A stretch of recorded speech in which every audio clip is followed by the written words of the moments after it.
είπαμε, παιδιά μου, ότι κάθε σταγόνα του νερού είναι πολύτιμη.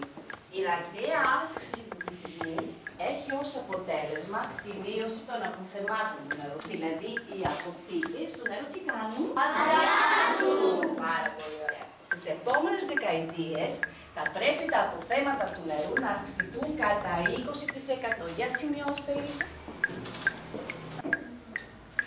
Αυτό όμως, τι συμβαίνει, Βαγγέλη?